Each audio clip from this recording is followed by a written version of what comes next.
Welcome back to the Applied Deep Learning course.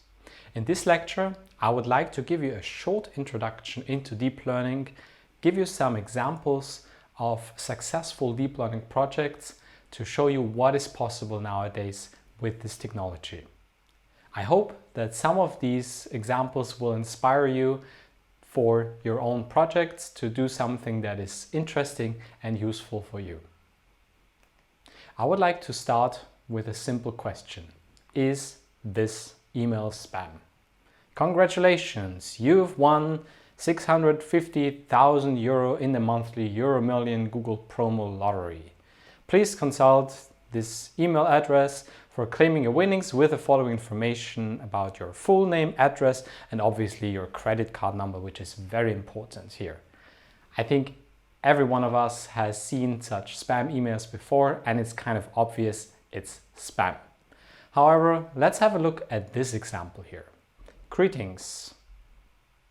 I'm Miss Margaret Komai Nung, Deputy Chairman, Managing Director and Executive Director of Chonghing Bank Limited. I write briefly to seek your collaboration in a multi-million transaction with good return for us on participation. Reply for details. Regards, Margaret Ko Leung. Is it spam or not? Probably. But if you ask a computer to say whether this email is spam or not, it's already much harder. When you think about it, the previous email, it was very easy to see. Someone is asking you for your credit card number, you've won the lottery, it's some EuroMillions or something. It's a clear scheme. You can, for example, define a set of keywords, and if they appear in an email, it's high likely that this is spam.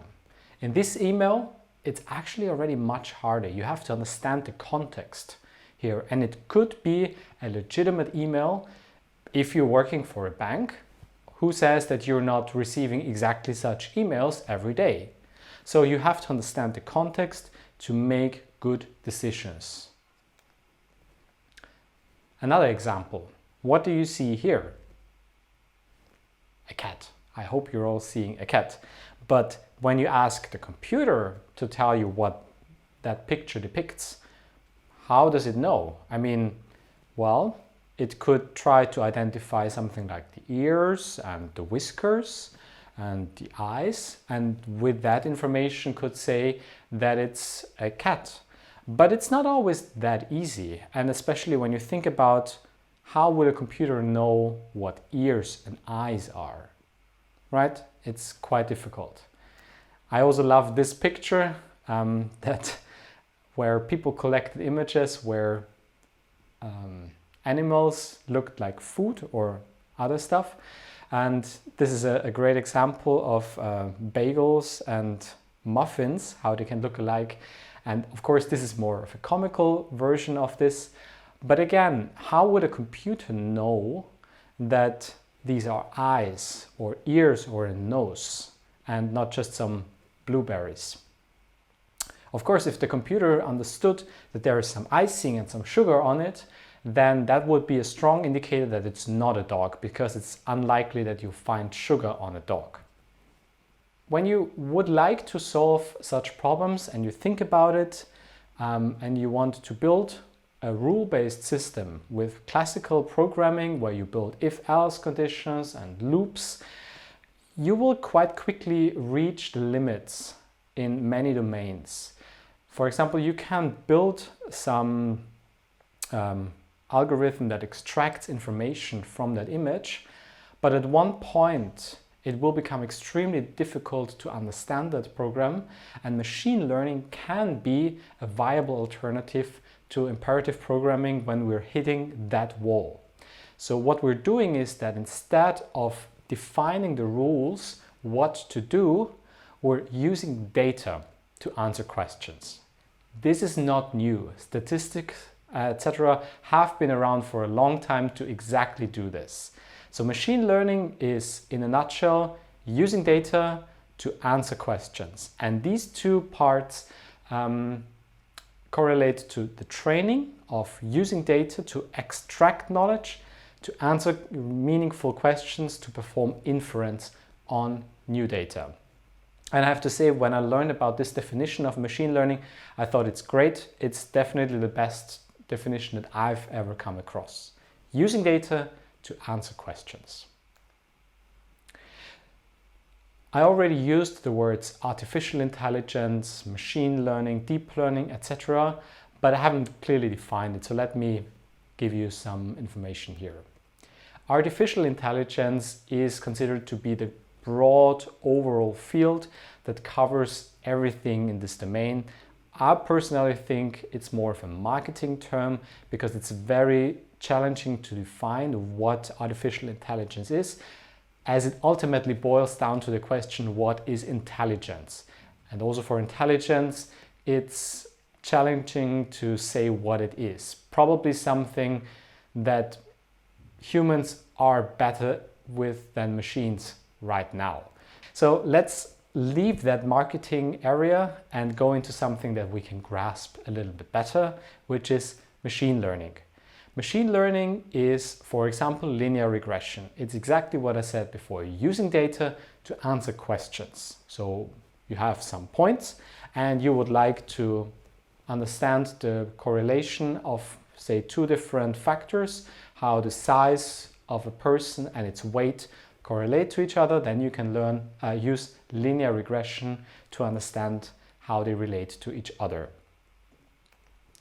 And within machine learning, there is one section that is extremely important nowadays, which is representation learning.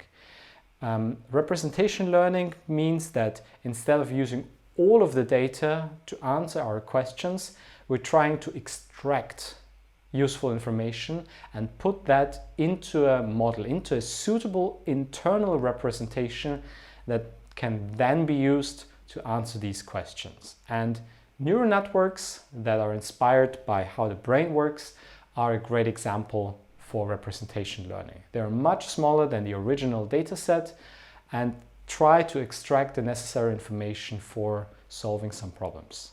And finally, there is this small circle of deep learning where we use representation learning, more specifically neural networks, in a very specific way with a lot of depth, if you want, with lots of layers, a lot of parameters, and that would qualify as deep learning. I just want to say that this kind of border is a bit blurry. There is no clear cut where you say, if you use 4 layers, it's not deep learning. So people can argue about this. It's, again, I would say deep learning, also certainly a bit of a hyped term, but generally when you have large neural networks, it falls and qualifies into this area of deep learning. So when you try to solve a challenge, for example, you want to understand if this is a car, a person, or an animal, I already said it can be useful to have an understanding of what's going on there. Ideally, high-level understanding. We want to have high-level features such as eyes, a nose, whiskers, ears, etc. that help us. And deep learning models can achieve exactly that. What they do is that they have a hierarchy of low level to high level concepts. So you will input information and the first couple of layers will produce low level features or learn to extract low level features such as colors, edges, etc. And then on the higher layers, as you go through this network, it will learn more useful features like corners, contours, etc. And at the end, before you go into the final layers of your network, it will be very specific. So the neural network will activate, or that neuron more particularly will activate highly when it sees, for example, eyes or other object parts that are relevant for a certain task. And given that we're learning this representation automatically from our data, is the reason why deep learning is so enormously powerful. People have tried for many years to build such high-level features, but they were only able to kind of learn to extract medium to low-level features that are very general and generic and useful, obviously, for many things. But it was always difficult to kind of get to these high-level features that are task-specific. And they've used machine learning for that before, but the really cool thing is with deep learning that you basically try to do all of that end to end.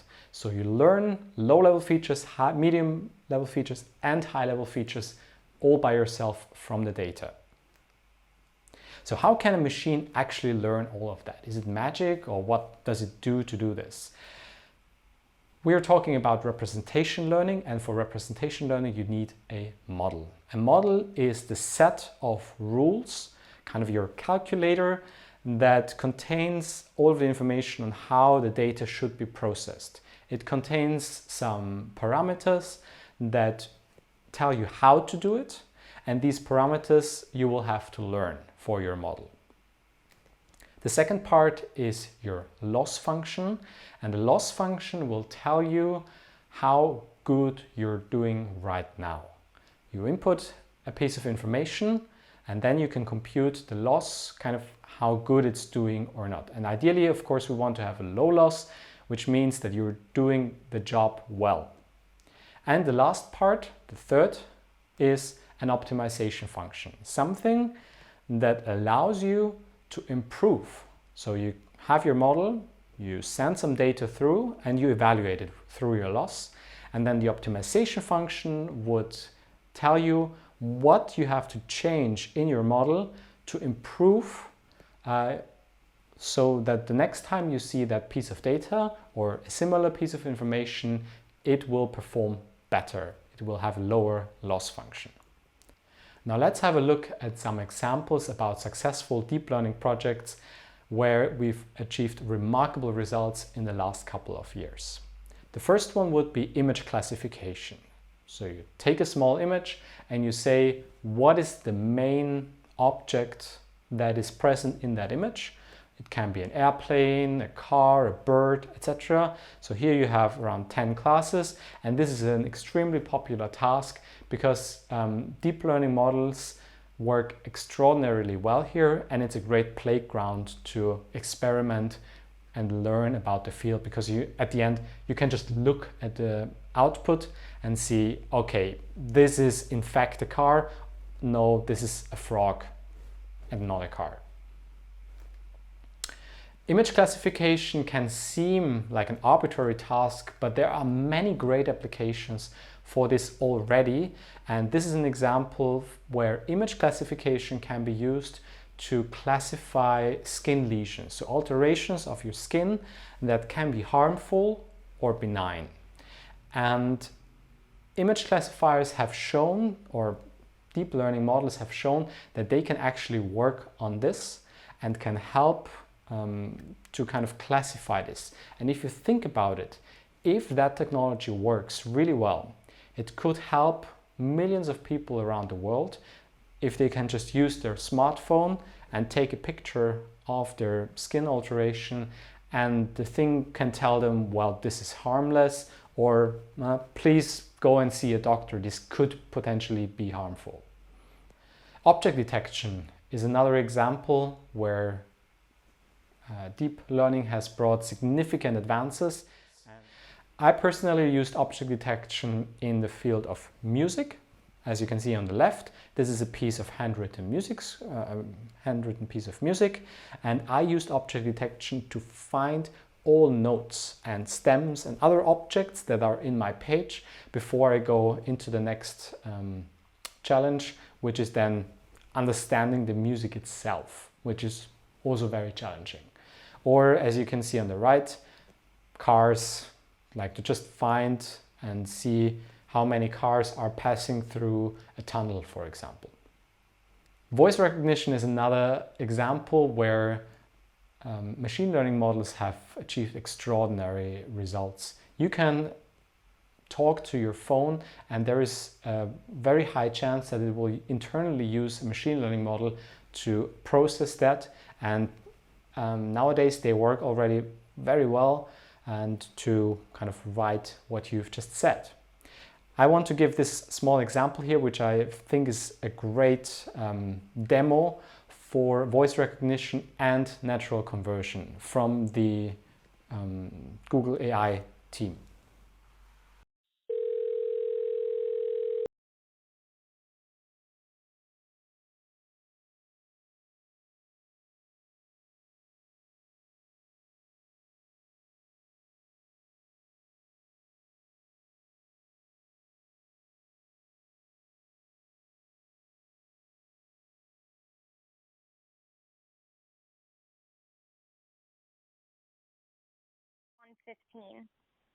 Do you have anything between 10 a.m. and 12 p.m.? Depending on what service she would like. What service is she looking for? Just a woman's haircut for now. Okay, we have a 10 o'clock. 10 a.m. is fine. Okay, what's her first name? The first name is Lisa. Okay, perfect. So I will see Lisa at 10 o'clock on May 3rd. Okay, great. Thanks. Great. Have a great day. Bye. I think that is an amazing piece to hear if you consider the following. Only one of those two voices that you've just heard was real. The other one was a computer that was given the task of booking a woman's haircut, and it kind of called the hairdresser, and then it started a conversation that sounded really natural to me, at least, where it kind of produced some information. So it listened, it processed what it heard, it reasoned about the information that was being spoken, and then it produced an answer that was synthesized again into something that sounded very human-like, and that is something that personally I think is an amazing result to show that machines might be able to solve such tasks for us in the future in a really good way. Obviously, every technology can also have some downsides, and I would like to show you another clip of one of my favorite comedians, John Oliver, about robocalls. Well, I'm calling about an online request you once made about health insurance coverage. Okay. I work with all major companies and compare... Hey, are you a robot? What? No, I am a real person. Maybe we have a bad connection. I'm sorry about that. Will you tell me you're not a robot? Just say I'm not a robot, please. I am a real person. I mean, I believe you, but will you just say I'm not a robot? It'll make me feel better to hear you say it. There is a live person here. If you could say the words, I'm not a robot, it would really mean a lot to me. I am a real person. Can you hear me okay? Right, but will you say I'm not a robot? This example is obviously a good example of how the technology can be abused and how it has gone wrong in this example. In the US, I think this is a real issue, that people can be called up by these robots that are trying to sell something, and it's kind of a plague, and I think they want to stop it as soon as possible. But it's still funny to listen to this robot fail in this case. Another example that I personally am really interested in and that I think is super exciting is everything that has to do with music. In this example, there is a system called Deep Bach, and what it does is it performs harmonization in the style of Bach, meaning that there is a main line of the melody, and the computer was trained on Bach's compositions to complete that melody with the remaining voices. So the middle and the low voices for that melody. Let's listen to an example.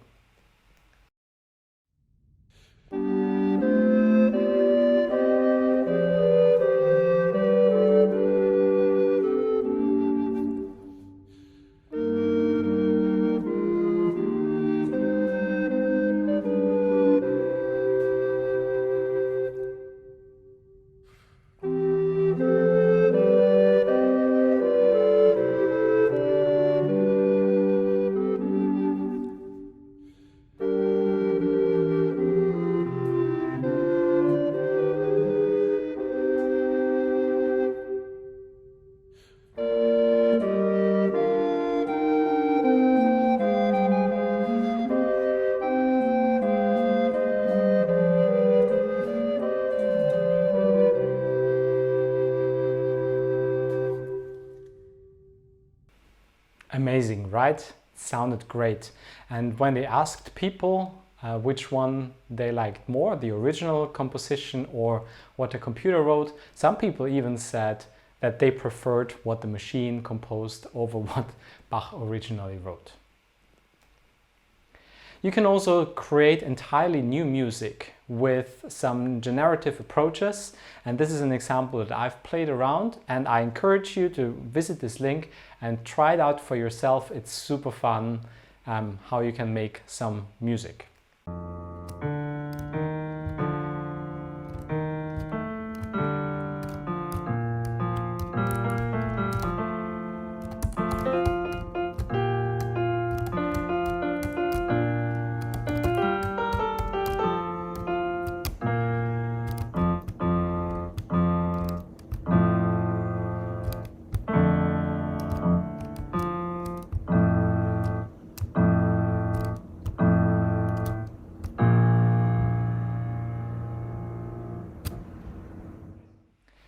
Might not win an Emmy, but I think it's still a decent piece of music that I was able to create by just using 8 keys on my keyboard without any proper knowledge about what I was actually doing here, because the computer used my input to create something that sounds okay-ish, I would say. This is one of the more recent examples that I think is also very impressive. This is a model that is capable of creating images from a text prompt. In this example, an illustration of a baby fox in a suit playing guitar was the input that was given to the neural network, and it generates these images. I mean, look at it, that's fantastic. I think it's super exciting that the machine understood what we want here just from understanding the text input here, like an illustration. It's not a photorealistic impression, but like a cartoon, a baby fox, whatever that means. For the machine, probably that the head should be much bigger than the body. A suit, so it created some ties and some colors here. I think it's great. I really like this project. Also, I can recommend to head over to the website, try it out and see what's behind the technology there. Last year, I've been asked by some students if they couldn't create an AI that actually programs for them and solves all of these problems for them so they don't have to program anymore. And I was joking and said, I don't think that's possible. And time has proven me wrong. There is already now a machine learning model that is capable of producing Python code or other machine code, like computer code that actually runs. And there is an extremely nice demo here where they created the documentation, the doc string of what they want to have. And then the computer tried to build a program that can actually to write the source code that solves this task. If you take a look under the hood, it's a text model, so it kind of tries to process some input text and create some output source code, and it was trained on a huge set of source code, so it saw a lot of that in the past and therefore is capable of doing it. I still believe it's very impressive that there are approaches and machine learning models that can do such advanced things as producing legitimate, correct source code for programmers. The last example I want to give you is from the gaming world, and it's about the game StarCraft 2. Let's have a look at this. What you can see in the image is a DeepMind computer model that is playing StarCraft 2. StarCraft 2 is a real-time strategy game where you have to produce units, fight against your opponent, and it's considered a very complicated game because there are so many options what you could do at each point in time. And they've built a system that reads in what you see on the left. So it sees the image, it these kind of raw observations, it also gets some additional information and then feeds that information into the neural network, which then is asked what should be the next step. So should I build a new unit? Should I move units around, etc.? And what you see here are the parts that I mentioned before in this illustration. So at the right, so the model are these neural network activations, but on the top right you see the loss function here called outcome prediction. And what it's doing is it tries at each time step to say, will I win this game or not? And will take actions that maximize the chance of it to win. In this case, it played against Mana, who's a world-class champion in this game. And the computer was considerably better than that human, even though it was kind of throttled down to not do more clicks than, I don't know, 5 per second or something, which is kind of comparable to what humans can do. And the only game that Mana was able to, in which Mana was able to beat Alpha Star was where he kind of discovered a bug and then lured the computer up and down, and in the meantime defeated the opponent. And what made Alpha Star what's so interesting about Alpha Star is also that it was trained kind of from zero on this game, or I mean, it had some previous training on existing machine, but more specifically, it played against itself. And it played so much against itself as if it was 200 years old and did nothing but playing StarCraft 2 the whole time. So it learned a lot of strategies, it learned how to play the game by just playing against itself over and over and over again. In summary, machine learning can be an alternative to imperative programming, especially when it's very hard and difficult to formulate the solution of your problem in a way of saying if then else. If this becomes too complicated, machine learning can help you with that potentially. It's when instead of giving instructions, you use data to answer your questions. And I hope that I was able to convince you that with deep learning you can do some pretty cool stuff. And I hope that you're as excited about deep learning as I am. And I see you next week.